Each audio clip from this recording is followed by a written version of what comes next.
Donc on se retrouve directement dans ce deuxième chapitre dans lequel on va parler des documents que l'on va pouvoir insérer dans les collections qui sont insérées dans la MongoDB, la base de données. Mais avant de pouvoir faire des collections, il faut aussi savoir que lorsque l'on va créer des schémas, puisqu'on va utiliser des schémas sur MongoDB, il faut définir des types de données. À l'instar du RDBMS, quand vous créez des modèles de base de données, vous avez l'obligation de définir un type de données pour chaque donnée. Sur MongoDB, c'est pareil à peu près, puisque non seulement on a la possibilité de définir un type de données pour chaque donnée, mais on a aussi la possibilité de rien lui définir en lui disant bah, fais ce que tu veux. Ça, c'est MongoDB. Donc, au niveau des types de données, je ne vais pas tous vous les énumérer, je vais vous énumérer simplement les plus connus et les plus répandus, comme le string. Donc, le string, c'est simplement une chaîne de caractères. On va avoir l'integer, donc l'entier. On peut avoir le boolean, donc qui va être vrai ou faux, donc un état à deux valeurs, 0 ou 1. Nous avons le double. Donc, le double, c'est pour stocker des entiers flottants, enfin des nombres flottants, donc des nombres avec des virgules. Nous avons bien entendu le array, le timestamp. Le array c'est pour les objets, le timestamp ben, c'est pour des timestamps, hein, du temps. Des objects, puisque la base de Mongo c'est justement d'avoir la possibilité de stocker des objets. Nul, on a vraiment énormément de choses, date, object ID, binary data, code, regular expression. En fait, on a vraiment une panoplie de data types qui nous permet de structurer au maximum notre base de données, enfin notre collection, ou plutôt nos futurs documents que l'on va intégrer à la création de nos collections, en fonction des schémas. Donc, pour l'insertion d'un document dans MongoDB, eh bien, on va toujours utiliser la même fonction qui est, la même fonction qui est le insert. Donc, on est reparti. db.tuto.insert et là on peut lui définir un objet de données. Donc par exemple un ID. Donc un ID ça va être un object ID et là on peut lui définir directement un object ID. Pourquoi pas? On n'oublie pas qu'on est dans un objet donc on finit avec une virgule. On peut lui définir, donc là je vais me baser sur l'exemple que j'avais montré sur le chapitre précédent. Donc un title, donc on est sur la création d'un article.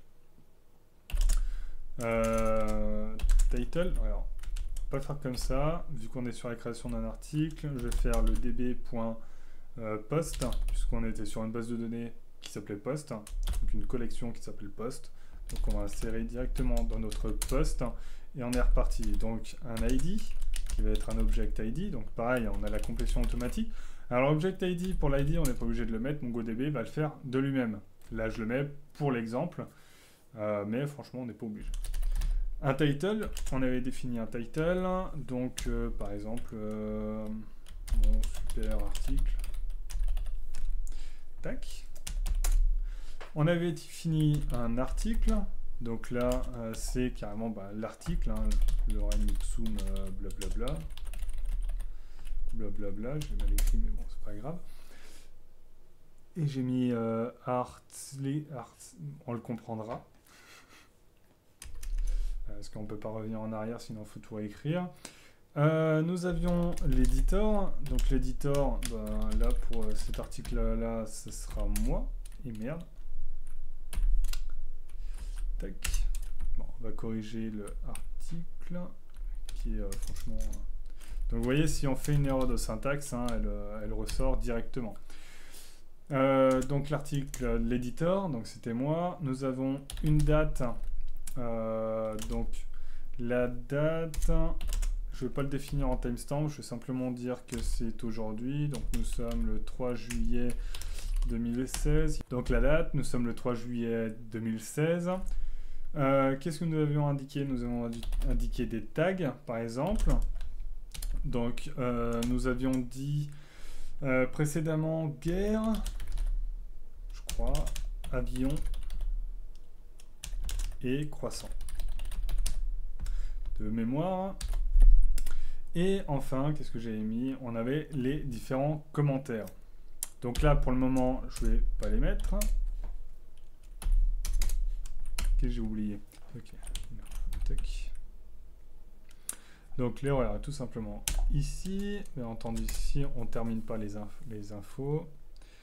Donc là, il me dit que l'object ID n'est pas bon parce qu'on est censé respecter une certaine longueur qui est de 24. Donc ce qu'on va faire, on va pas le mettre. En fait, ça m'embête de compter jusqu'à 24. Mais voilà, vous avez compris, il faut respecter les choses. Un object ID, c'est 24 caractères. 24 chiffres, puisque ce sont que des chiffres qu'on va mettre dedans. Voilà, et là, on a bien le write result, il nous a bien fait un insert. Si vous faites un insert ou un save de votre document avec un ID défini, et que cet ID existe dans la base de données, qui existe déjà dans la collection, eh bien, ce qui va se passer, c'est simplement que MongoDB va écraser ce qui est déjà existant par ce que vous allez lui mettre. Pour deuxième petite information, ici, j'ai utilisé le insert. Vous pouvez aussi très bien utiliser la méthode save qui fonctionne exactement de la même manière. Et je pense que c'est simplement un alias. Donc une fois qu'on a fait tous nos enregistrements de données dans notre collection, donc quand on a inséré nos documents dans nos collections, on est content, mais on voudrait aussi pouvoir les récupérer. Ce qui peut être pratique, on peut le dire. Et pour pouvoir les récupérer, eh bien, les commandes sont tout aussi simples. On va faire un db.le nom de notre collection, .find, tout simplement. Et cette commande va nous permettre de retourner nos différentes informations. Là. Alors bien entendu, là ça ne fonctionne pas puisque la collection tuto, elle compte chez rien, puisqu'on l'a fait sur post. Donc ça va être un db.post.find. Et là, on a nos deux objets, puisque je les saisis deux fois, un coup avec le insert et un coup avec le post. Et sans object ID, c'est-à-dire qu'à chaque fois, eh bien, on peut réinsérer tout le temps la même chose, seulement sans l'object ID, MongoDB va créer un nouvel ID, un nouvel enregistrement de notre document. Une autre commande qui peut être pratique, qui peut être rajoutée, c'est le pretty. Pretty. C'est bizarre, il n'y a pas la complétion dessus. Qui nous permet d'avoir une structure JSON un petit peu plus visuelle, moins compactée, moins condensée, et un petit peu plus claire. Ça peut être sympa, surtout quand on est en CLI. Donc, bien entendu, lorsque l'on fait notre recherche, on peut très bien y définir dans notre find des conditions pour pouvoir faire des filtres de recherche. Donc, par exemple, je veux chercher sur l'éditeur, tous les éditeurs, tous les posts qui ont été rédigés par Renouveau. Et là, eh bien, on a exactement la même chose puisque les deux documents ont été rédigés tous les deux par Renouveau. Alors, vous pouvez comme ça rajouter différentes informations de filtrage. Donc, par exemple, alors, ce que je vais faire pour que ce soit un petit peu plus... Alors, je me suis déconnecté, bien entendu, comme un boulet. Ce que l'on peut faire pour que ce soit un petit peu plus parlant, on va créer un nouvel article qui a été écrit par Tyler et qui aura été écrit, par exemple, le 2 juillet. Tac. Ça a été inséré. Donc voilà, donc si maintenant je refais un filtre sur Renouveau, j'ai bien toujours mes deux documents qui ressortent par Renouveau, qui ont été écrits par Renouveau. Par contre, si je fais une recherche sur Tyler, là, j'ai plus qu'un seul document qui est ressorti, puisque Tyler n'a écrit qu'un seul document. On peut très bien faire aussi des informations supplémentaires. Donc, par exemple, rajouter une virgule et en disant, par exemple, tout ce que Tyler a écrit avec une date qui correspond au 3 juillet. Et là, normalement, il ne va rien nous retourner puisque Tyler n'a jamais écrit de choses le 3 juillet 2016. Par contre, si je donne le 2, et bien là, bien entendu, j'ai mon document qui ressort. Et etc., etc. On peut faire nos différentes connexions comme ça dans notre objet qui est dans notre find. On a aussi la possibilité d'utiliser la condition OU pour faire notre recherche. Alors, ça va être un petit peu plus Alors c'est un petit peu plus cossu à écrire. On va l'écrire comme ça pour voir un petit peu plus clair.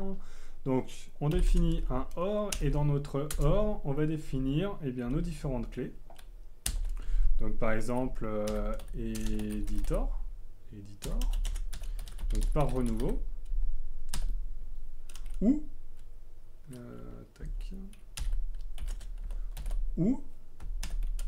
editor par Tyler. Pourquoi pas? On peut très bien demander à ce que... Allez, donc j'écris vraiment n'importe quoi. Editor. Tac, tac, tac. Donc, editor. Donc là, bon, je vais finir comme ça. On ferme notre crochet, on ferme l'accolade, on ferme ça, on fait notre poétie. Et là, on a seulement Tyler qui ressort parce que renouveau ne s'écrit pas comme ça. Renouveau, c'est avec un R majuscule. Et bien entendu, on est sur du JavaScript et sur du Linux. Et il prend exactement, là, il respecte la case. Chose importante. Donc ça, c'est vraiment un point important aussi. Là, je fais pas forcément attention à ce genre de choses, puisque bon, c'est pour le tuto, mais quand je fais du développement, généralement, je le sais et je le prends en conséquence. Et suivant les données qu'on a besoin d'aller chercher, le mieux, c'est de faire un string to lower ou un string to upper pour être sûr, quand ce sont des informations qui sont par exemple filtrées par le client, c'est le client qui tape, ça permet d'être sûr de tout rechercher et pas seulement ce qui match à la perfection en respectant la case. On a aussi la possibilité d'utiliser le AND, donc qu'on a vu juste avant, et le OR qu'on a vu maintenant. Et on peut, en réalité, on peut toujours combiner tout ce qu'on veut. On peut le faire. Alors, donc on va faire une recherche avec sur la date, par exemple. La date qui va être, et ici je vais définir un tag spécial, ça va être $ec qui est égal à 03 07 2016 ou tout le reste. Et là, on a seulement renouveau qui va ressortir puisqu'il n'y a que lui qui a la date qui correspond à celle que j'ai notée. Donc là, c'est un et suivi d'un ou. Donc ça va être et ce qui correspond, on va d'abord filtrer sur la date qui correspond au 3 juillet 2016. Et ensuite, dans ce résultat-là, on va chercher s'il y en a plusieurs qui peuvent correspondre avec le ou. Et comme la première va dégager directement tout ce qui est Tyler, puisque Tyler n'a jamais écrit au 3 juillet, le ou, il va simplement sortir ce qui correspond à renouveau. Maintenant, on va pouvoir rapidement passer à la méthode update, donc qui va permettre de setter des informations dans des bases de données, enfin dans des collections qui sont déjà existantes, dans des documents déjà existants. Donc en fait, le update va aller faire un find, puis une mise à jour de la ligne qui correspond à ce qu'on aura donné. Donc pour notre exemple, ça va être un db.post.update. Donc ici, je veux, je sais pas, je vais mettre à jour la date. Non, je vais mettre à jour l'éditeur renouveau pour ce truc-là. Donc, je vais récupérer tout ça, on va pas s'embêter. On va le coller ici. Donc, en fait, ici, ça va être mon find. D'accord. Hop, je vais faire ça. Alors, je vois pas grand-chose ici. Et enfin, on va avoir notre set, donc la commande set qui va nous permettre justement de setter notre information. Et là, de la même façon, il faut rajouter l'objet. On parle toujours d'objet. Donc, j'avais dit editor. Et là, je vais lui écrire le nouvel éditeur, donc celui qui a rédigé vraiment l'article. On va dire que c'est Yann Artus Bertrand, pour ceux qui connaissent. Et je ne sais pas si je l'ai écrit correctement. Hop. Voilà, pourquoi pas. Donc on referme notre objet, on referme notre set. On lance. Je me suis planté quelque part. C'est ici. Je vais fermer mes...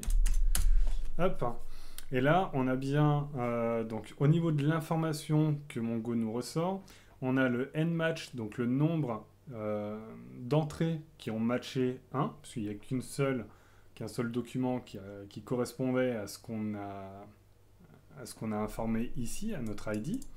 Le nUpsert, eh bien, c'est le nombre d'insertions qui a été fait. Il n'y en a pas, puisqu'on n'a pas fait d'insertion, on a fait une modification. Et le nModified, eh bien, c'est pour dire le nombre de modifications qui ont été faites, qui est bien de 1. Et maintenant, si je refais un db.post.find, que je fais un pretty de tout ça, on a bien ici un Yann Arthus Bertrand. Et par contre, il n'y a que l'éditeur qui a été modifié. Le reste n'a pas été impacté. Pour ceux qui ont besoin de faire la mise à jour de plusieurs documents en même temps, alors je le fais même si ici ça n'apportera pas forcément. Quand on fait un update, on ne peut modifier qu'un seul document à la fois, pas plus. Le seul moyen de pouvoir indiquer à Mongo qu'on veut updater plusieurs documents qui pourraient matcher, par exemple au titre, bon, on va le faire, ça sera plus clair. Donc ici, par exemple, le title. Hop. Donc le title, c'est mon super article. On va resetter l'éditeur, on va juste mettre que c'était Bertrand, et pour l'instant je ne peux pas mettre de multi. Voilà, donc là, de la même façon, on a bien plusieurs documents qui correspondent à mon super article, puisqu'ils ils ont tous exactement le mon super article, mais il n'y en a qu'un qui a été modifié. Si je fais un db, alors je l'avais déjà écrit, si je fais un db.find, on a bien les 3 premiers articles qui correspondent. Et par contre, il n'y a que le premier article qui a été impacté par la modification. Là, pour l'exemple, ça ne m'intéresse pas, puisque moi, je veux que tous les articles qui ont ce même titre aient leur éditeur qui a été remplacé. Alors, cet exemple est un peu...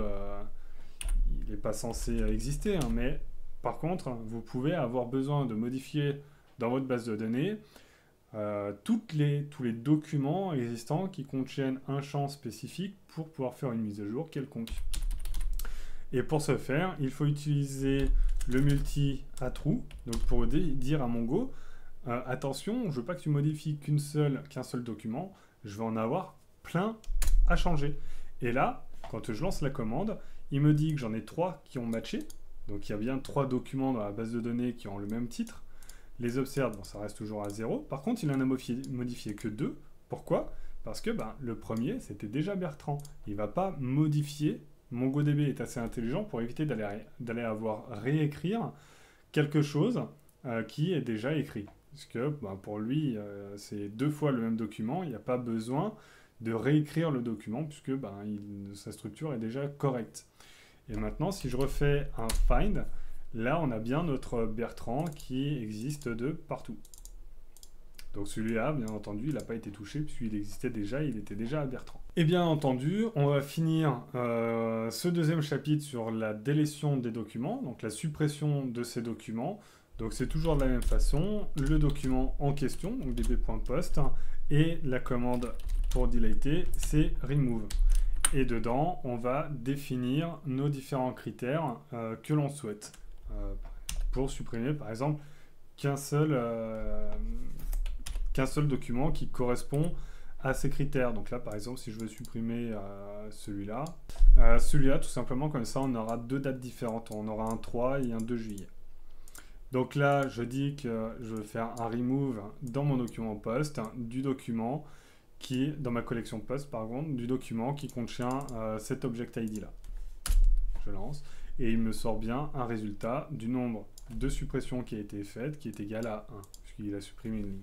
Si je le relance, il me dit qu'il n'a rien supprimé du tout. La commande a bien été exécutée, mais on n'a pas de suppression, puisqu'il n'y a rien qui correspond à cette ligne-là. Et maintenant, si je refais un find, eh bien, je n'ai plus que mes 2 documents qui existent. Voilà, je m'arrêtais pour cette deuxième session. J'espère que vous aurez vu qu'au final, l'insertion, la modification, la suppression, enfin, toute cette partie-là dans MongoDB reste quand même assez simple à utiliser et assez intuitif. C'est basé sur des objets. Si vous avez des questions, toujours pareil, eh bien, vous avez la section commentaires qui est là pour ça. Si la vidéo vous a plu, eh bien, vous avez le pouce qui doit être quelque part par là. Et enfin, vous avez bien entendu Tipeee pour... je vous laisse aller sur Tipeee pour découvrir ce qu'il peut y avoir sur ma page Tipeee. Et je vous dis à bientôt pour une prochaine vidéo. Allez, ciao!